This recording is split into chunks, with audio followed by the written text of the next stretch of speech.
मित्रांनो नमस्कार। अकोले तालुक्यात जी काल परवा मृत्यूचे तांडव घडले आणि या ठिकाणी प्रवरा नदी पात्रात कित्येक मृतदेह त्या ठिकाणी आपणा सर्वांना ही घटना माहिती आहे।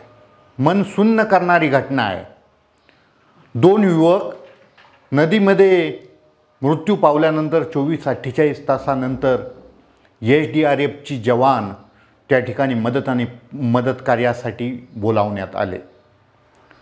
दुर्दैवी प्रसंग त्या ठिकाणी घडला आणि SDRFची ती टीम त्या ठिकाणी पाण्यामध्ये वाहून गेली।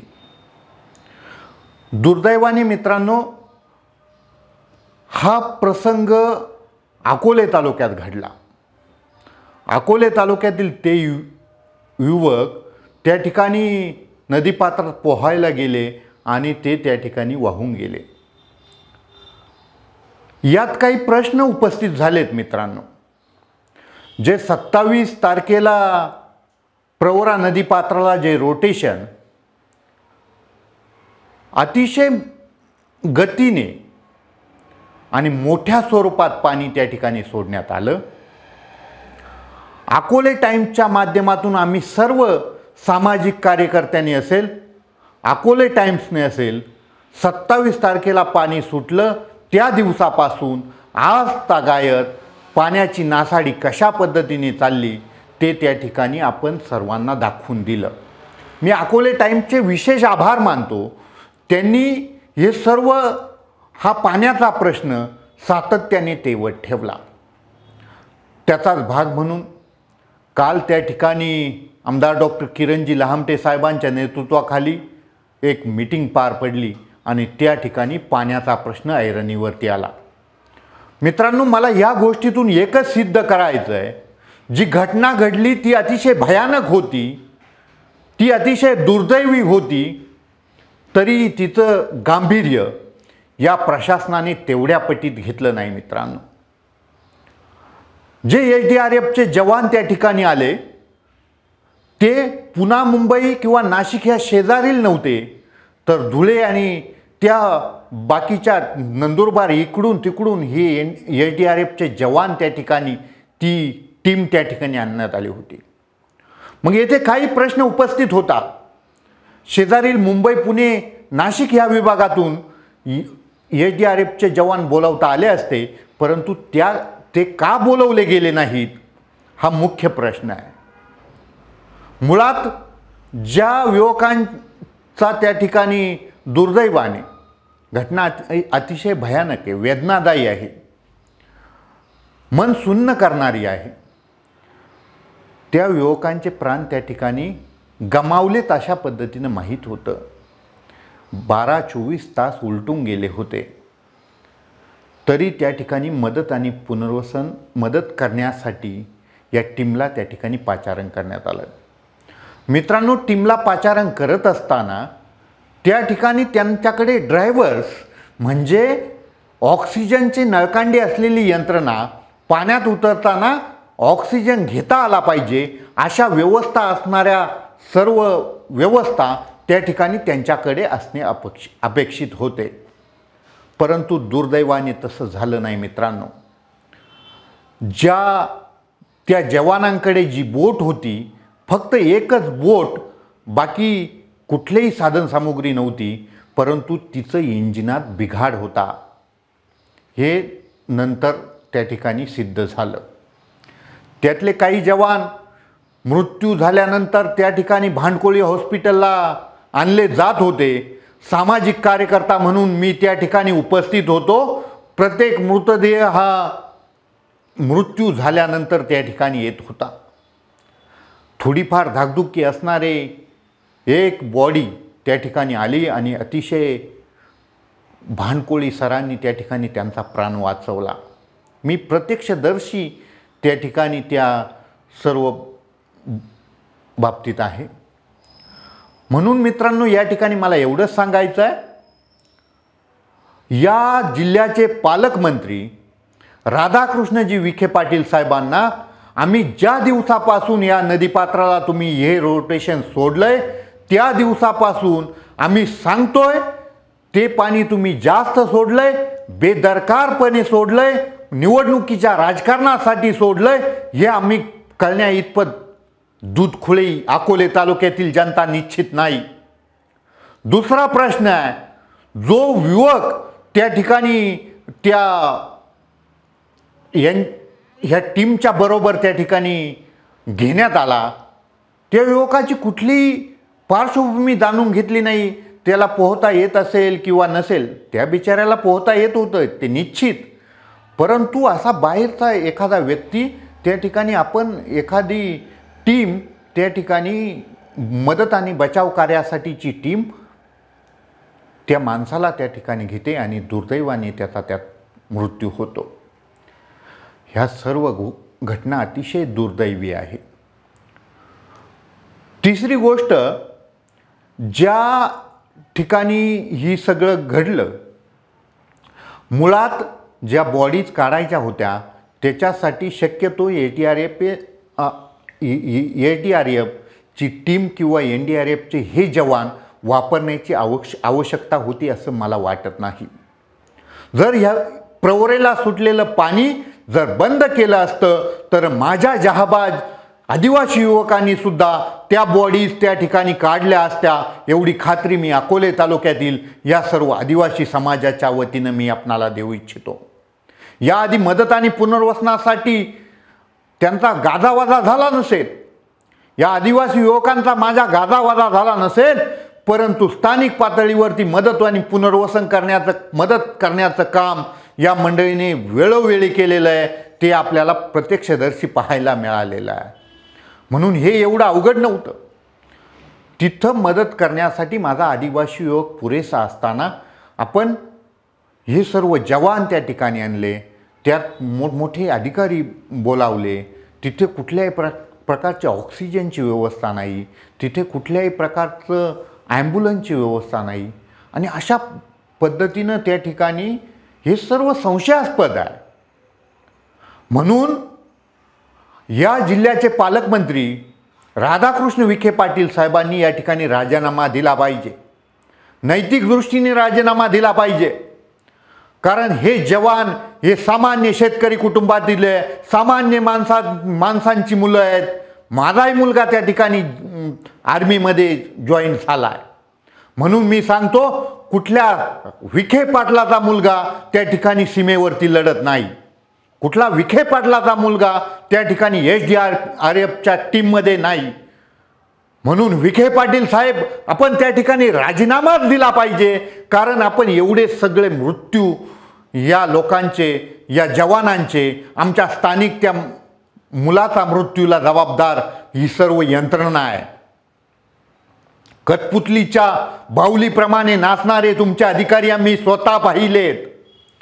त्या ठिकाणी पाणी सोडायचं, उच्चस्तरीयला पाणी सोडायचं, डाव्या कॅनॉलला पाणी सोडायचं की उजव्या कॅनॉलला पाणी सोडायचं की नदीला पाणी सोडायचं.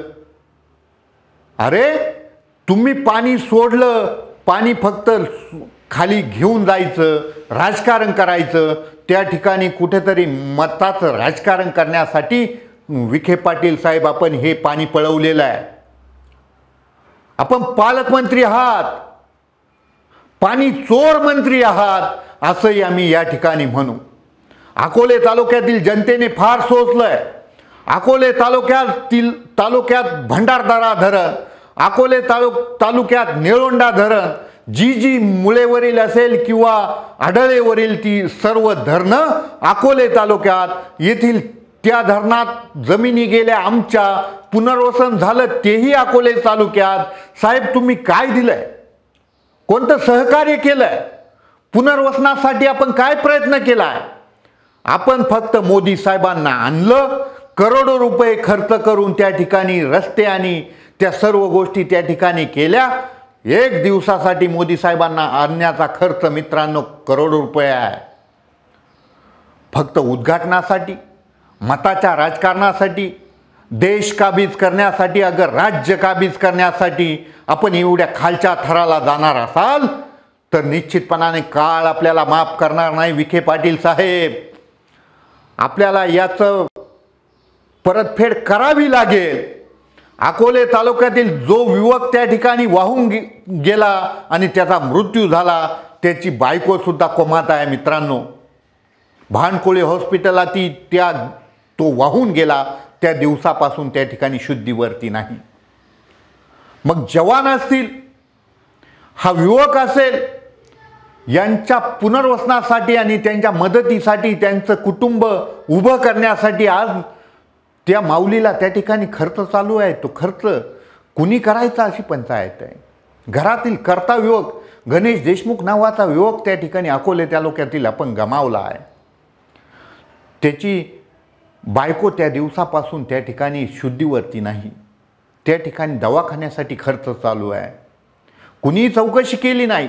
फक्त येऊन फोटो काढण्याचा कार्यक्रम सर्व मंडळींनी त्या ठिकाणी करण्याचा कार्यक्रम केला.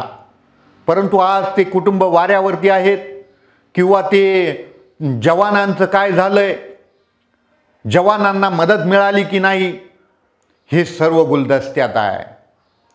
म्हणून माझे हे काही प्रश्न, मला पडलेले प्रश्न आहेत, जे आपण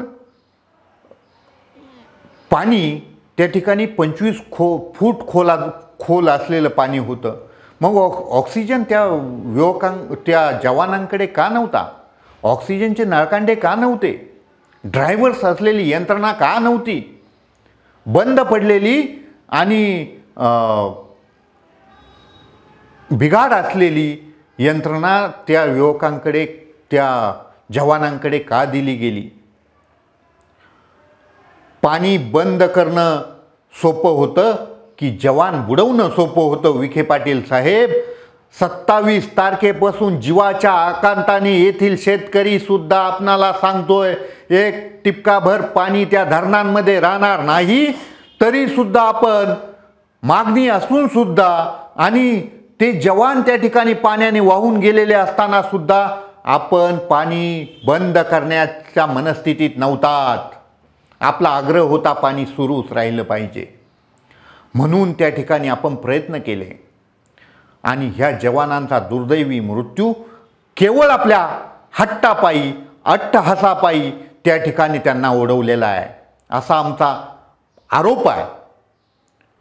कारण ज्यावेळी पाणी सुटलं त्या दिवसापासून आम्ही तुम्हाला सांगतोय, अकोले तालुक्यातीलच जनता नाही तर तमाम जनता सांगते, पाण्याचा अपव्यय चालू आहे. 2-2 हजार क्युसेसनं पाणी, रात्री तर आमचे पूल पाण्याखाली, त्याच्यानंतर दिवसा परत कमी, परत रात्री वाढवणार, अशा पद्धतीनं नेऊन तुमचे बंधारे भरण्याचा कार्यक्रम तुम्ही त्या ठिकाणी केला आहे.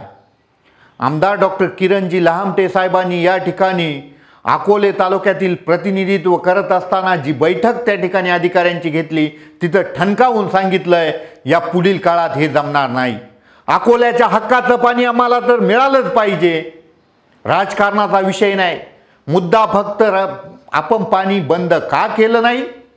आपल्या चुकीच्या धोरणांमुळे नदीला पाणी बंद न केल्यामुळे काही जीव त्या ठिकाणी त्यांचे गमवावे लागले. ते तगडे जवान त्या ठिकाणी आम्ही डोळ्या देखत गमवले. त्याचं प्रचंड दुःख आणि वेदना आम्हा सर्वांना आहेत. विखे पाटील साहेब, हात जोडून कळकळीची विनंती आहे. कुठला युवक, राजकारणी पुढाऱ्यांचा मुलगा कुणी त्या ठिकाणी सीमेवरती जात नाही, SDRFमध्ये जात नाही. विखे पाटलांचा मुलगा त्या ठिकाणी शहीद होणार नाही. परंतु आमची ही सर्व मुलं त्या ठिकाणी शहीद झालेत आणि ती आम्ही उघड्या डोळ्याने बघितलंय. या ठिकाणी सर्व त्या शहीदांना, जवानांना आणि तालुक्यातील गणेश देशमुख नावाच्या त्या युवकाला भरघोस त्याच्या कुटुंबियांना उभं करण्यासाठी मदत त्या ठिकाणी केली पाहिजे. यासाठी अकोले तालुक्यातून भव्य एल्गार नजीकच्या काळात उभा राहील. मी आव्हान करतो अकोले तालुक्यातील तमाम युवकांना, तमाम नागरिकांना की शक्यतो या पुढच्या 2 दिवसामध्ये आपण त्या ठिकाणी या सर्व युवकांना, जवानांना आणि आपल्या भूमिपुत्राला न्याय मिळवून देण्यासाठी रस्त्यावर उतरा. विखे पाटील साहेब, राजीनामा द्या. नैतिक जबाबदारी घेऊन राजीनामा द्या. अकोले टाइम्सने सातत्याने या ठिकाणी हा प्रश्न लावून धरला त्यांचं मी आभार मानतो. इतर सर्व मीडियाचं या पुढील काळात प्रिंट मीडिया असेल, इलेक्ट्रॉनिक मीडिया असेल, तमाम माझ्या पत्रकार बांधवांना विनंती करतो, आपण या युवकांना न्याय मिळवून देण्यासाठी या पुढील काळात हा विषय तेवत ठेवावा आणि आदरणीय विखे पाटील साहेबांचा राजीनामा झाल्याशिवाय आम्ही शांत बसणार नाही. डाव्या विचाराचा तालुका आहे, या ठिकाणी पुरोगामी तालुका आहे, चळवळीचा तालुका आहे. ह्या युवकांना न्याय मिळवून दिल्याशिवाय आम्ही शांत बसणार नाही. आदरणीय सर्व या ठिकाणी सामाजिक क्षेत्रात काम करणारी मंडळी असेल, राजकीय क्षेत्रात काम करणारी मंडळी असेल, आदरणीय संदीप रावांनी काल त्या ठिकाणी त्यांचंही मी बाईट ऐकली. आपण सर्वजण या आपल्या स्थानिक भूमिपुत्राला, या जवानांना न्याय मिळवून देण्यासाठी रस्त्यावर उतरू, भव्य एल्गार अकोले तालुक्यातून उभा करू आणि अहमदनगर जिल्ह्याचे पालकमंत्री, पाणी चोर मंत्री विखे पाटील साहेबांचा राजीनामा घेतल्याशिवाय आम्ही शांत बसणार नाही, ही ग्वाही या निमित्ताने देतो. थांबतो. जय हिंद, जय महाराष्ट्र. साई दृष्टी नेत्रसेवा चष्माघर अकोले शहरातील सर्व अत्याधुनिक सुविधा उपलब्ध असलेले एकमेव अद्ययावत शोरूम म्हणजेच साई दृष्टी नेत्रसेवा चष्माघर. आमच्याकडे Titan, fast track, Puma, Oakley, Velocity, CK, Rayban, ID, Vogue, Police, Stepper, Scott, Carrera, Tommy Hilfiger, Killer, Crizal, Zeiss, Prime, Bronzer, Yash, Bausch and Lomb, Johnson and Johnson, Alcon आदी कंपन्यांच्या फ्रेम्स, सनग्लासेस, लेन्सेस व contact lenses योग्य दरात उपलब्ध. तसेच Titan company लेन्सेसचे एकमेव अधिकृत विक्रेते. आता अकोल्यात प्रथमच ऑटो मशीनद्वारे चष्म्याची रोबोटिक फिटिंग. प्रोग्रेसिव्ह चष्म्यासाठी डोळ्यांचे व चष्म्याचे अचूक मोजमाप करण्यासाठी जाईस कंपनीचे सॉफ्टवेअर असलेला ॲपल कंपनीचा टॅब. तज्ञ ऑप्टोमेट्रिस्ट कडून कॉम्प्युटरद्वारे डोळ्यांची मोफत तपासणी, डोळ्यांची मायक्रोस्कोपिक तपासणी, काच बिंदूचे अचूक निदान करण्यासाठी डिजिटल टोनोपेनद्वारे डोळ्यांचे इंट्राऑक्युलर प्रेशर मोजणे, पॅकीमीटरद्वारे बुबुळाची जाडी मोजणे, कॉन्टॅक्ट लेन्सेसच्या अचूकतेसाठी कॅरेटोमीटरद्वारे बुबुळाचं मोजमाप करणे आदी अत्याधुनिक सुविधा उपलब्ध असलेले अकोले शहरातील एकमेव चष्माघर. आपल्या अनमोल डोळ्यांच्या समस्येसाठी बिर्ला आय हॉस्पिटल नाशिक यांच्या माध्यमातून तज्ञ डॉक्टर दर गुरुवारी सकाळी 10:30 ते 3:30 पर्यंत साई दृष्टी नेत्रसेवा चष्माघर इथे उपलब्ध राहतील. आमचा पत्ता साई दृष्टी नेत्रसेवा चष्माघर, अकोले बस स्थानकाच्या मागील बाजूस, जय महाराष्ट्र हॉटेलच्या पाठीमागे, अकोले, तालुका अकोले, जिल्हा अहमदनगर. संपर्क 91 36 52 93 93.